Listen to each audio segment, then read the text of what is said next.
Most of us think of mindfulness as something that involves staying in the present moment, or more accurately, returning to the present moment as often as we can.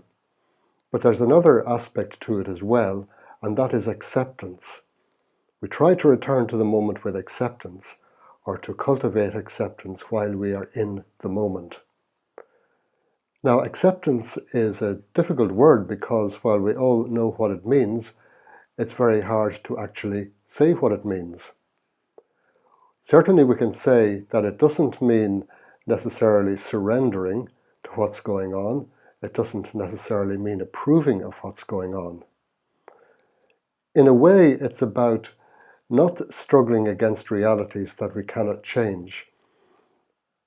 And that means that we tend to reserve our energies for things that we can change. That might be why people who are very good at acceptance very often are very good at bringing about change.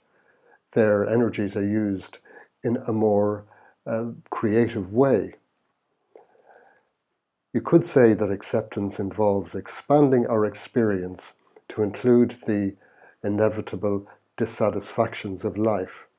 So instead of running away from them or thinking that they are intolerable, we include them in our experience.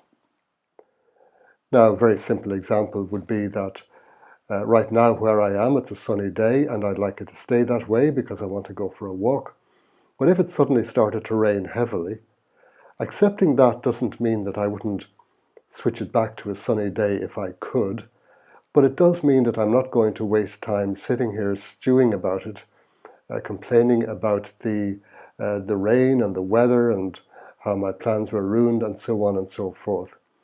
It's raining, I accept it. Now what do I do next?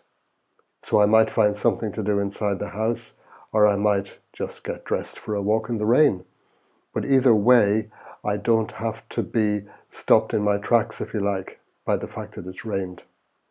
So in that case, acceptance leads to some kind of action, actually, later on. Sometimes acceptance allows you to see that there's nothing to do, and just accepting that as well.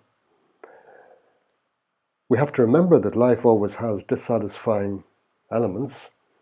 No matter how good something is, perhaps there's something that you'd like to be different, or if things do seem perfect, they're going to change anyway. So acceptance, therefore, is a really, really important life skill and a hugely important part of mindfulness practice. And if you practice acceptance, I think you will agree that it can bring quite a large degree of peace to your life. And also, I think you will agree that it is indeed the other half of mindfulness, maybe even the better half.